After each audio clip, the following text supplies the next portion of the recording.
तो फिल्म की शुरुआत होती है 1967 से। कहानी है लॉस एंजलिस की, जहाँ पर एलिस अपनी 2 बेटियों के साथ एक घर पे रहती है। रिसेंटली ही उसके हस्बैंड की डेथ हुई है और ये तीनों ही उसके गम से बाहर नहीं निकल पा रही। घर चलाने के लिए एलिस एक स्पिरिट मीडियम होने का नाटक करती है, यानी वो नाटक करती है कि वो लोगों को उनके प्यारों की स्पिरिट से कनेक्ट करवा सकती है, उनकी बात करवा सकती है, जो बिल्कुल सच नहीं। और उसके इस झूठे बिजनेस में उसकी दोनों बेटियां भी साथ देती हैं, डोरिस और पोलिना। एक दिन पोलिना अपनी फ्रेंड के घर पार्टी में जाती है, जहाँ पर उसके सारे फ्रेंड्स ओइजा बोर्ड खेलने का डिसाइड करते हैं। इस बोर्ड के जरिए ये लोग स्पिरिट से कनेक्ट कर सकते थे और इस गेम को खेलने के 3 रूल्स थे। इस गेम को कभी भी अकेले नहीं खेलना था। सेकंड रूल ये था कि इस गेम को कभी भी ग्रेवयार्ड में नहीं खेलना और थर्ड रूल ये था कि इस गेम को खत्म करते हुए हमेशा गुड बाय कहना है। ये लोग गेम खेलना स्टार्ट करते हैं और सरप्राइजिंगली प्लानचेट भी मूव हो जाती है। पोलिना ज्यादा शॉक नहीं हुई क्योंकि उसे इन सारे ड्रामास का पता था। फिर इतनी ही देर में उसकी मॉम उसे लेने के लिए आ गई और वो भी घर के लिए निकल गई। रास्ते में उसने एलिस को मशवरा दिया कि हम भी अपने घर में एक ओइजा बोर्ड ले आते हैं, जिससे हमारे क्लाइंट्स को बेवकूफ बनाने में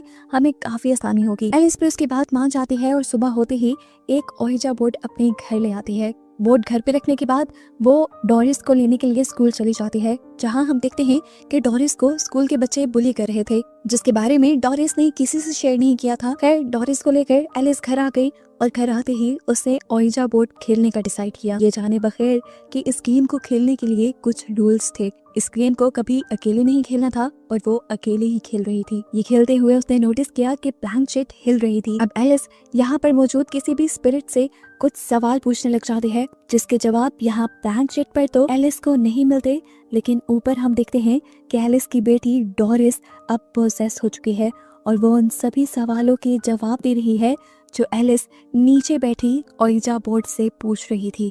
एलिस ने जब स्पिरिट का नाम पूछा था तो ऊपर डोरिस ने मार्कस नाम बोला था, यानी जो भी स्पिरिट यहाँ पे आई थी और जिसने डोरिस को पोसेस किया था उसका नाम मार्कस था। और कुछ ही देर बाद जैसे ही नीचे एलिस ओइजा बोर्ड गेम खेलना बंद करती है, डोरिस भी पोजीशन से बाहर आ जाती है।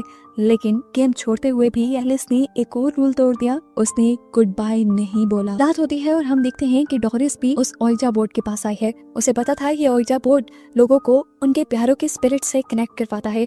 वो अपने डैड रॉजर की स्पिरिट से कनेक्ट करने की कोशिश करती है और हैरानकुन तौर पर ओइजा बोर्ड की प्लानचेट हिलती है और उसको लगता है कि उसने अपने डैड से कांटेक्ट कर लिया है। अगले दिन डोरिस स्कूल चली जाती है और स्कूल में फादर टॉम, जो कि स्कूल को चला रहे थे, वो एलिस को स्कूल बुलाते हैं। उन्हें लग रहा था कि डोरिस ने आज जो होमवर्क किया था उसमें एलिस ने उसकी मदद की थी, लेकिन ऐसा नहीं था। उसने बहुत ही शानदार होमवर्क किया था, ऐसा परफॉर्म तो उसने आज तक स्कूल में नहीं किया था। खैर एलिस अब डोरिस को लेकर घर वापस आ जाती है और घर आने पर उन्हें पता चलता है कि जल्द ही उनका घर सील होने वाला है, क्योंकि अपने हस्बैंड रॉजर के मरने के बाद से एलिस इस घर के टैक्सेस पे नहीं कर पा रही थी। एलिस और पोलिना इस बात से बहुत ज्यादा परेशान थी, जबकि अंदर डोरिस इस टाइम भी ओइजा बोर्ड के साथ लगी हुई थी। इसी ओइजा बोर्ड के जरिए डोरिस के डैड उसे एक बेसमेंट में बने कमरे के बारे में बताते हैं, जिसकी एक कबर्ड में बहुत सारा पैसा रखा हुआ था। ये बात जानकर डोरिस हैरान होकर एलिस को बताती है और एलिस भी वहाँ चेक करने के लिए जाती है और उसकी सारी बातें सच निकलती हैं। इन्हें भी लगने लगा था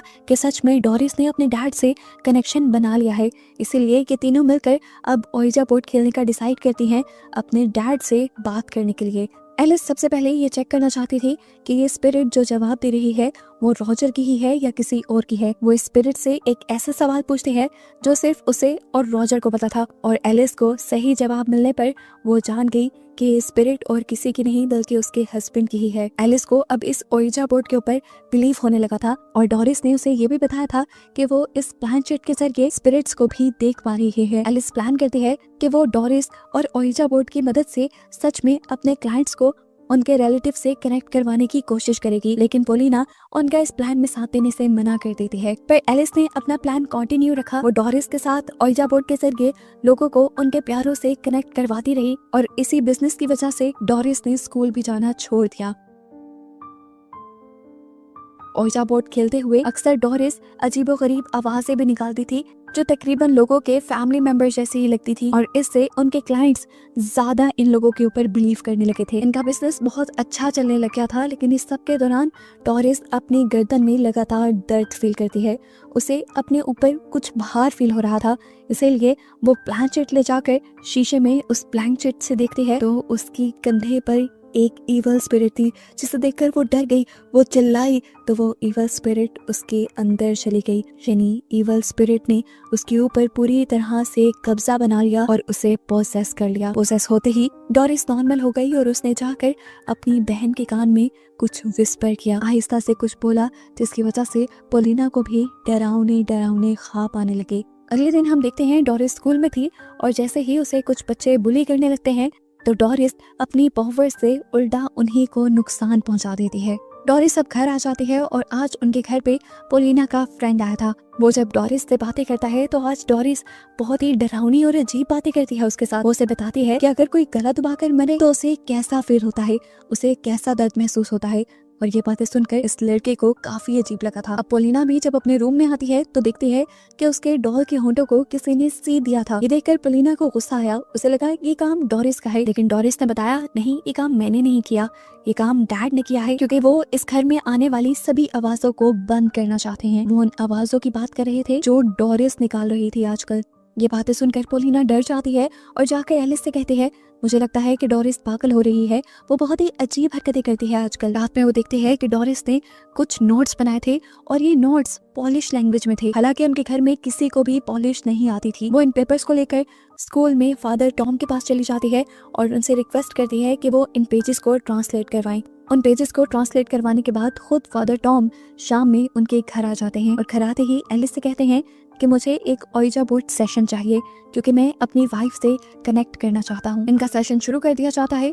फादर टॉम डोरिस से पूछते हैं कि मेरी वाइफ का मिडिल नेम क्या था। फ्रेंचिट मूव कहती है और लिन नाम बताती है। इसी सब के दौरान डोरिस फादर टॉम की वाइफ की आवाज में कुछ बोली भी थी, जिससे ये सब हैरान हो गए थे। सबको ये सेशन कामयाब लग रहा था, लेकिन फादर टॉम ने इस सेशन के बाद एलिस और पोलिना से अकेले में मिलने की मांग की। फादर टॉम इन लोगों को बताते हैं कि अभी जो सेशन हुआ था वो बिल्कुल भी सक्सेसफुल नहीं था। मेरी वाइफ का मिडिल नेम लिन नहीं बल्कि कैथरीन था और लिन नाम डोरिस ने इसलिए बोला क्योंकि ये सवाल पूछने के बाद मैं अपने दिमाग में लिन सोचने लगा था। मींस फादर ट्विस्ट यहाँ ये रिवील कर रहे थे कि डोरिस किसी की भी स्पिरिट के साथ कनेक्ट करती ही नहीं थी, वो बस लोगों का माइंड पढ़कर उन्हें आंसर करती थी। रही बात कि डोरिस मुख्तलिफ आवाजें निकालती है तो वो सिर्फ एक ही वर्ड बोलती है उन आवाजों में और लोग उन्हीं आवाजों को अपने प्यारों की आवाजों में इमेजिन कर लेते हैं।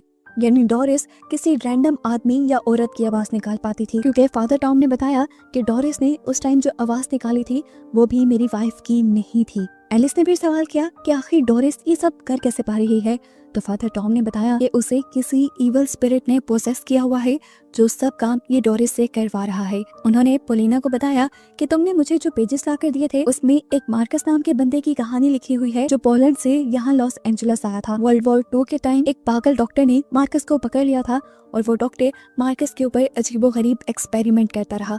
वो डॉक्टर एक साइकोपैथ था। मार्कस जैसे कई लोगों को वो पकड़ के लाता था, उन पर एक्सपेरिमेंट करता था, उन्हें अपनी बेसमेंट में बंद करके रखता था और आखिर उन्हें मार देता था।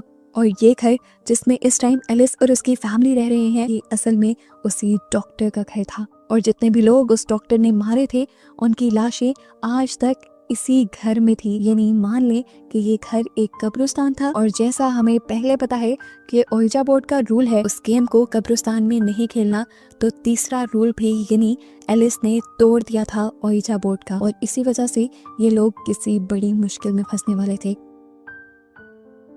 फादर टॉम आगे बढ़ते हैं और बताते हैं कि इन पेजेस में मार्कस ने अपने मरने की बात वाली भी फीलिंग्स लिखी हैं।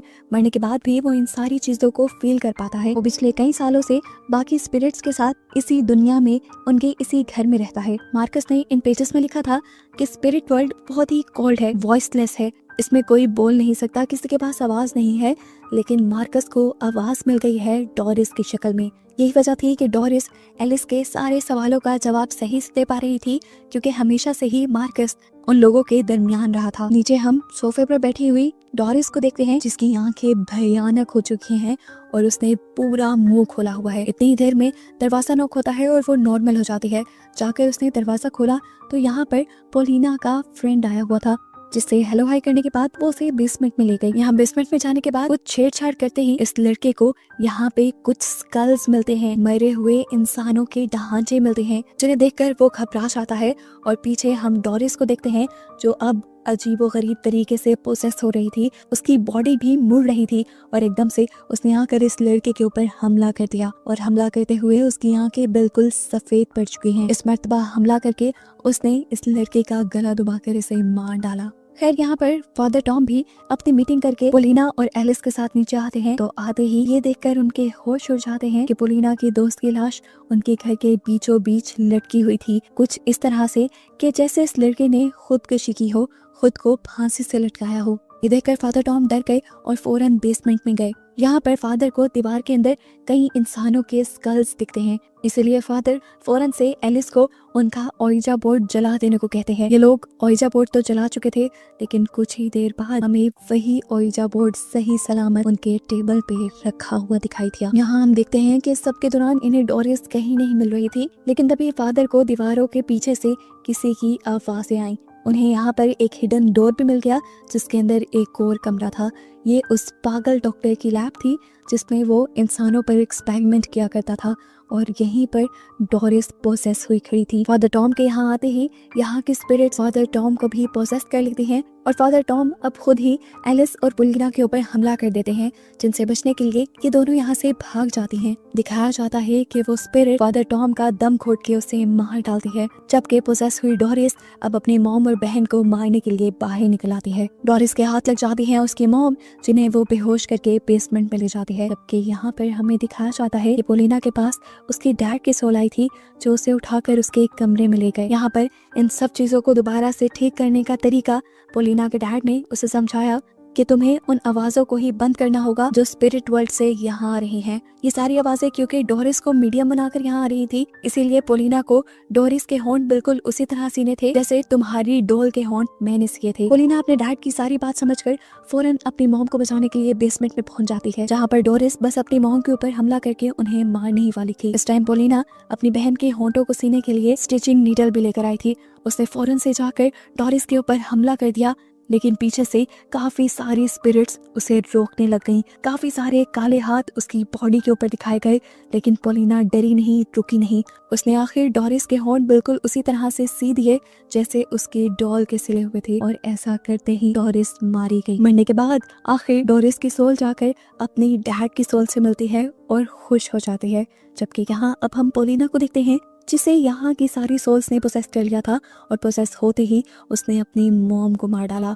उसकी मॉम के मरते ही उसे होश आ गया और वो जोर जोर से चिल्लाने लगी, ये रियलाइज करते हुए कि उसने अपनी मॉम के साथ क्या कर दिया था। जिसके बाद सीन यहीं से कट होता है और हमें काफी सारे सालों बाद पोलिना को मेंटल हॉस्पिटल में दिखाया जाता है। उसके ऊपर उसकी मॉम और उसकी बहन को मर्डर करने का इल्जाम था।